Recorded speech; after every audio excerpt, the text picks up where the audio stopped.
มันคือสีดวงดีแถวนี่แหละทุกคนมือนี้คือมามานดีแถววะมานนกข้าวแดงแล้วก็มานนกกระแทดซองโตบ่นี่เด้นี่กระแทดกับนกอันนี้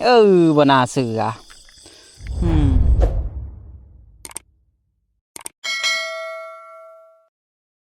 สบายดีทุกคนสบายดียามกลางคืนนะตอนนี้เฮาสิไปไต่ต้าทุกคนแล้วก็ไปใส่เบ็ด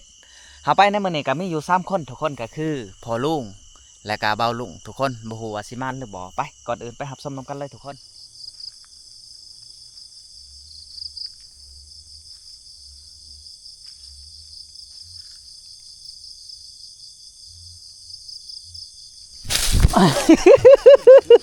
เรียบร้อยทุกคนมานแล้วนก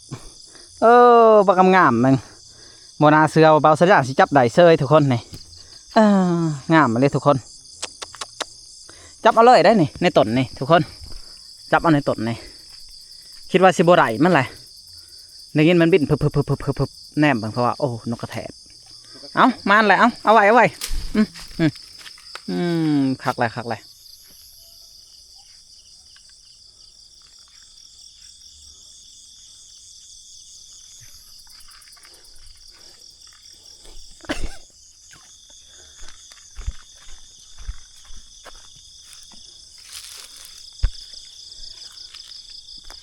มันคือสีดวงดีแถววะ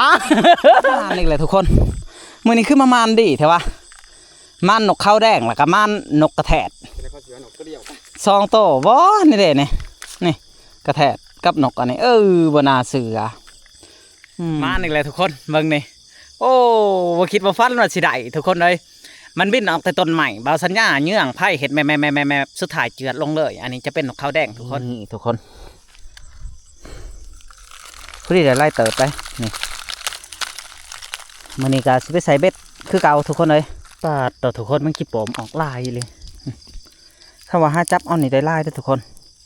แต่ว่าเบาสัญญาบ่ได้จับฮะตัวหนึ่งฮะเขาจับเอาแต่ลูกมันกิเลสนี่ทุกคนนี่ผู้ที่เต็มกระตุกเลยเขาสิไปใส่เหงื่อเบ็ดนี่ออกแล้วนี่มันขี้ปมนี่ตัวปงปีกทุกคนอ๋อตัวนี่เห็นบ่ซองโตเลยแต่จับบ่ได้เอานะปล่อยมันไปโอ้ลายทุกคนเลยลงมาหดหวยเลยทุกคนบัดนี้นี่ใส่เบ็ดก่อนมันนี้น้ำไล่กว่าเก่าเลยทุกคนทั้งพลเบาลงกับอันพอลุงพลใส่ทั้งนี้เบาสัญญาคนเดียวเหงื่อของเฮาก็คือแมงจีโปมนี่แหละทุกคนมีแต่ว่าทาหลุดเหมือนกันทุกคนว่าสิมานหรือบ่มานในค่ำคืนนี่ปาดต่อกบต้นสนานวันไหวเลยแต่ว่าเหงื่อเฮานี่บ่อยากลอยไปได้หลังจากเฮาใส่เบ็ดแล้วนี่สิพากันไปหาเหยื่อเขียดก่อนคันใส่เขียดนี่ลอยเลยสิเปลี่ยนลุงใส่ก่อนทุกคนเอามาเห็นไหมเหงื่อเสียบหัวมันเลยเด้อเอาใส่แล้วทุกคนนั่งพักผ่อนก่อนประมาณว่าจาก2 ชั่วโมง3 ชั่วโมงทุกคนเฮาจังสิไปหายามให้มันกินเบ็ดก่อนตั้งไพ่ไว้คือเก่าทุกคนเลยทั้งบ่อลุงก็นอนแล้วพอแล้วก็ทั้งพอลุงก็ยังห้าบ่อนโพกนกในได้จักโตลุงดงนกในจักโตบ่อลุง4 โตได้นก4 โตนกเข้าตัวหนึ่งนกแกนแว่นตัวหนึ่งแล้วก็นกหน่อย2 โตเนาะแมนประมาณนั้นแหละ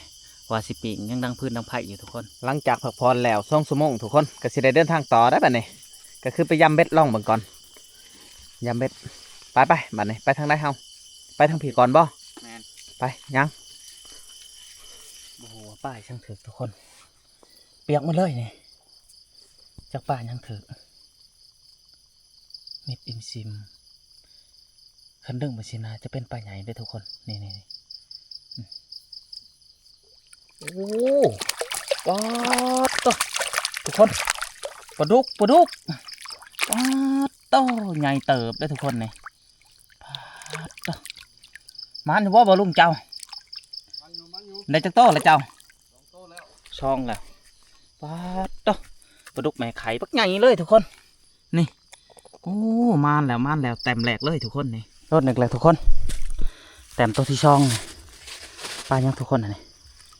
ปลาหน่วยเลยเบิ้งก่อนอุ้ย อ่าดอกเฮ้อเฮ้อเฮ้ออุ้ยปลาเสื่อมทุกคนมาแล้วแต้มตัวที่ช่องเลยนี่ทุกคนปลาดอกวางงามๆเลยนี่โอ้ปลาเสื่อมมางามๆเลยทุกคนได้ช่องโตทุกคนเลยบ่าวสัญญาปลาเสื่อมกับปลาดุกแต่ว่าทางเบาหลงได้3-4โตเพิ่นได้โอ้โหเอาเพิ่นได้ป้าอย่างไงถ้าเพิ่นมาจังรอหลุดน้ำกันทุกคนโอ้พ้นมาแล้วบานนี่ตายพบพ้นอีกแล้วบานนี่ทุกคนเลยเสียงอุกมาพ้นก็ตกละบานนี่เป็นไรฉันคือว่าบ่มีเหมือดกับพ้นตกดาวเต็มฝาอยู่โอ้ยตายแบบนี้ ป่าคนบ่เป็นใจ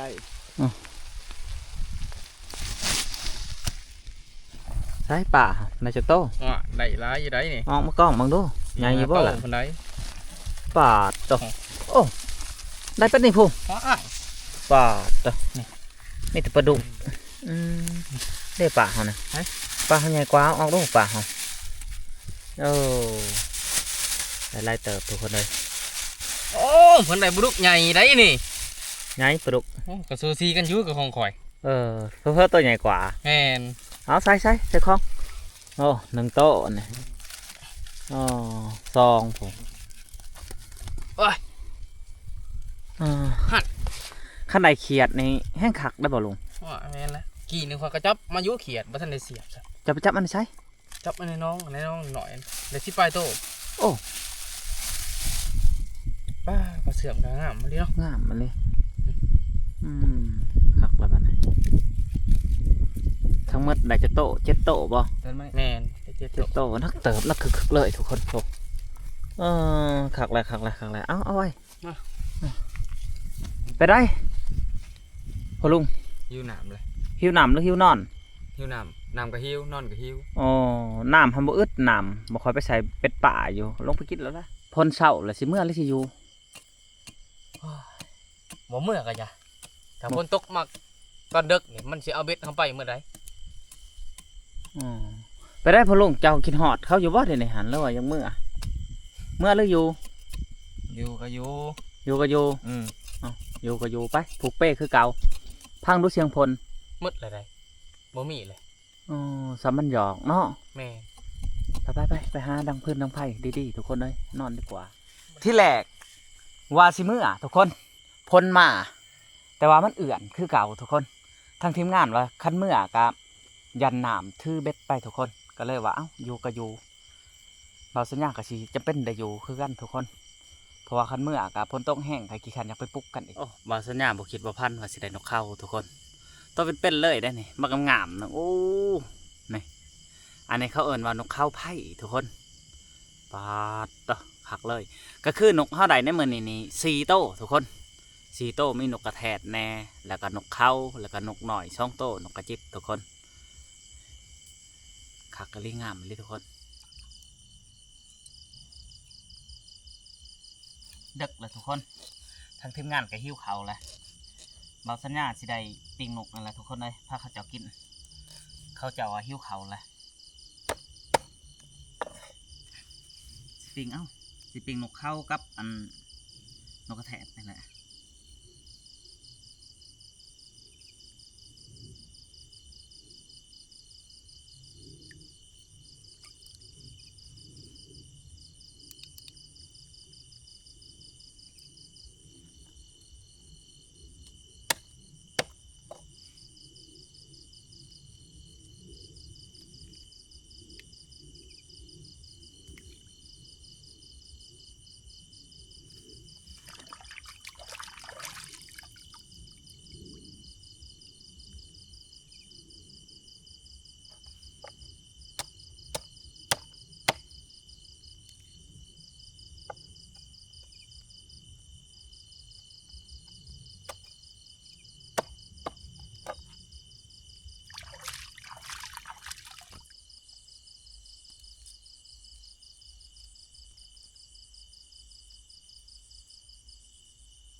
ปิงเอาทุกคน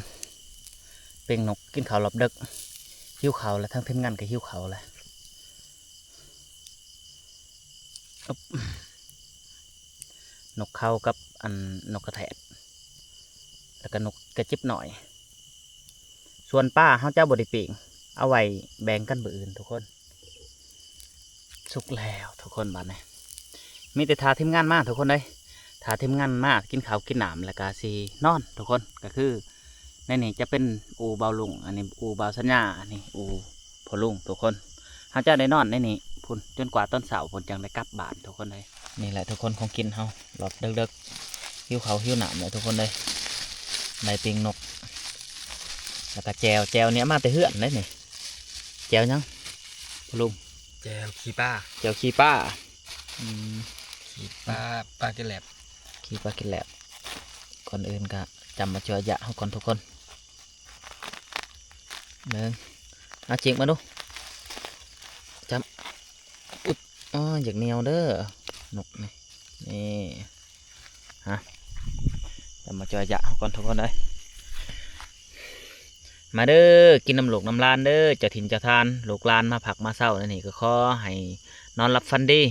หาปูหาป้าก็ขอให้ดอกให้ได้ได้ตอนเช้าให้ถือเบ็ดลายๆหลดมาทุกคนกินข้าวนำกันหลบดึกอันนี้จะเป็นนกนะทุกคนนกกระแทกมักหักเลย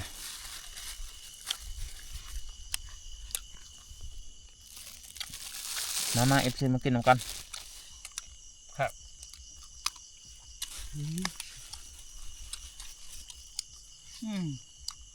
คือข้าวแบบผัดบะหมี่หนาม ลืมหนามเนาะลืมหนามหัวเลยนะมันขุ่นดิ มันแข็งก็จะเป็นละแล้วตัวสุดท้ายป่ะถึงอย่างเมื่อเอา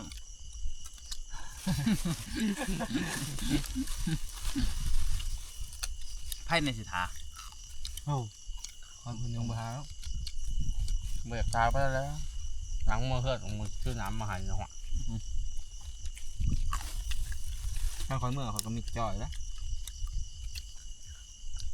เมื่อมิ้นเขาเมื่อเอาหนามแล้วเขาก็มา หัวเขาเมื่อกันยาอดน้องกันเหรอ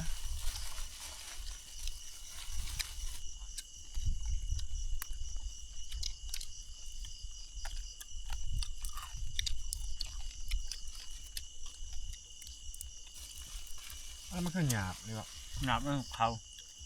ลายปีเนาะอิ่มเลยทุกคนบ้านนี้กินข้าวอิ่มแล้วก็หิ้วหนามทุกคนแต่ว่าหนามเขาลืมทื่อมาตักเลยนะใส่กระตุกขักแน่แหละแต่ว่าทีมงานลืมก็เลยว่าอดเอาหนามมานี่ใครแต่ว่าบอกแขนเขาทุกคนขั้นแขนเขาจักสิว่าจังได้คนมาไหลตอนเด็กตายเดี๋ยวนี้เฮ้ยน้ำทุกคนเฮ้ยปอดมาสนก็ไผ่ก่อนเฮ้ยตายนั่นน่ะหนาวแห้งแล้วทุกคนเลยเปียกหมดเลยสำนูตกน้ำบานนี่มาสนเที่ยงข้าเจ้าโอ้ยไม่แห้งบานนี่เพื่อสิหอดเที่ยงข้าเจ้าก็เพราะแห้งแลนมากทุกคนฝนตกโอ้ยังหน่อยอยู่โอ้ข้าจากเมื่อก็มันกระเทิดแหละทุกคนต้นนี่ก็เวลา4 โมงไปนี่แต่ว่าอยู่อีกหนึ่งกระแจงแล้วก็ชิย่ำเบ็ดกลับเลยแจงแล้วทุกคนบัดนี้4 โมงป้ายเลยชิย่ำเบ็ดเมื่อเลยได้บัดนี้ชิกูเบ็ดคิดว่าชิเมื่อแต่พ้นตกผลทุกคนแต่ว่าอันทางทีมงานว่ายันนำถือเบ็ดไปแล้วก็ขี้ขันจากมากูอีกก็เลยว่าพาให้มันแจงเสียเรียบร้อยเลยทุกคนนี่ปลาเสื่อมตัวปลางามๆเลยทุกคนเลยปลาตัว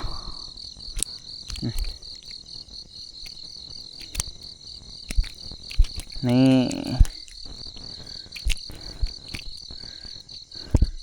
สิรูดแล้วได้ยังน้อยหนึ่งทุกคนบินเลยนี่ฮะถ้ามันดึงแห้งก็รูด ปั้นจังได้ถือทุกคนจนเบ็ดสิเมิดอุ้ยปลาดุกเรียบร้อยทุกคนโอ้บาสัญญายาเบ็ดมาบักลายหนึ่งจะเบ็ดสิเมิดจังได้ถืออีกตัวหนึ่งเหงื่อมันบ่ดีทุกคนขนาดเหงื่อเป็นเหงื่ออันเขียดนี่สิถึกลายแต่ว่าอันเป็นเหงื่อแมงไหมเหงื่อแมงไหมนี่มันจะลอยไว้เรียบร้อยแล้วทุกคนเรียบร้อยแล้วนมแล้วนี่โอ้โหเป็นป่าช่างเบิ่งใส่ให้ FC เบิ่งก่อนเรียบร้อยน้ำอู้ปลาเสื่อมทุกคนเลยปลาโตมาขักเลยตัวนี้ขักเลยทุกคนปลา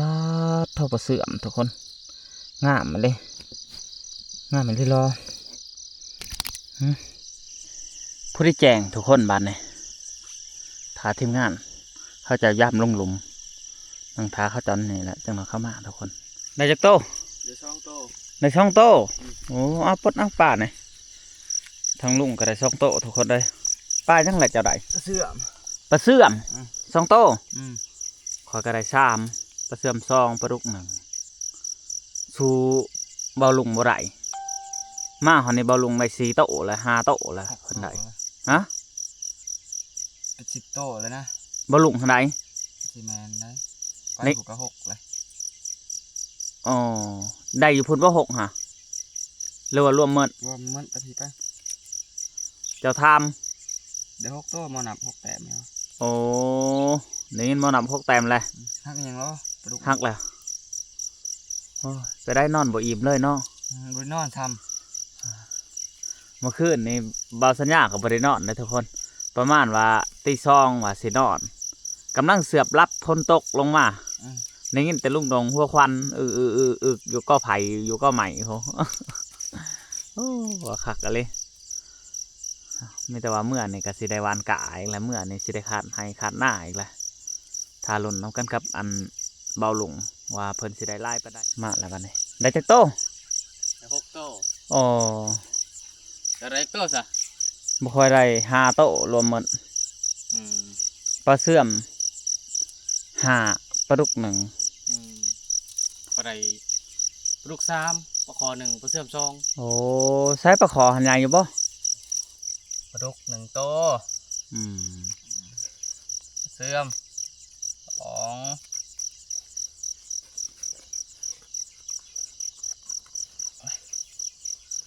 2 โตฮะบ่แล้วยังจำบ่ได้เนาะนี่ปลาดุกอีกเป็น4ยังเหลือ2 โตวะนี่ปลาคอโอ้ปลาคอใหญ่เติบเด้อปลาคอเสื่อมพอดีเป็น6 โตโอ้คักใช้รวมหมดได้ลายป่ะปาดโถเกือบเต็มของเนาะปานนันพอลุงว่ายันประมาณโอ้ได้เติบได้ไหนกลับแหละทุกคนบัดนี้ผู้ที่แจ้งไปแต่คืนนี่ไปแต่ต้นคำว่านนี่ว่าสิเมื่อบริเมื่อจ่อยเมียสิว่าแล้วว่าไปนอนอยู่ไซเด้วะพากันนอนในป่าทุกคนผูกเป้นอนพ้นตกปุ๊บก็ถึกลึกล่ามเมื่อคืนนี่มีแต่ว่าสิเมื่อแบงปู้แบงป้าอยู่เพื่อนอยู่สั่นพอแหละบูฮูว่าสิถือผู้จักโตกำลังมาหอดเถื่อนทุกคนเลยต่อบริโนอนมัดขึ้นเลยทนห่ำ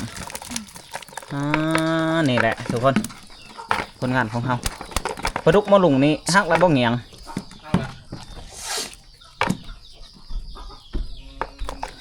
นี่แหละผลงานของเขาได้มาขึ้นนี่เพื่อนใกล้ๆก็ได้เจอเลยทุกคนแดงก็ตัดสิลุยแค่เนาะ2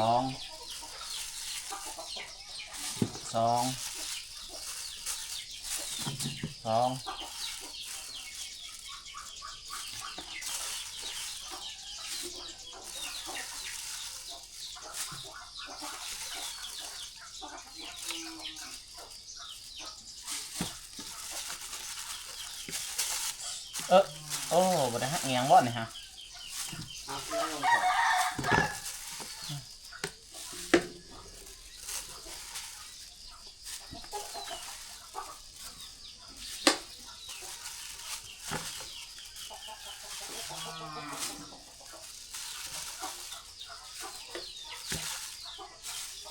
เอาแล้วบันเลยเอาโตเอาอะไรพอลูกแบ่งกันเป็นทีเรียบร้อยทุกคนได้พูละ6 โต้พูละ6 โต้ทุกคนยำเบ็ดช่องหลอบมันบ่มีเหยื่อคันว่ามีเหยื่อเขียดนี่สิได้ล่อยู่ทุกคนคันว่าเฮาตึกแห้ก็สิได้ล่ป้าหน่อยแต่ว่าบาวสัญญาบ่ได้ตึกกับทีมงานเพราะว่ายานป้าหนาว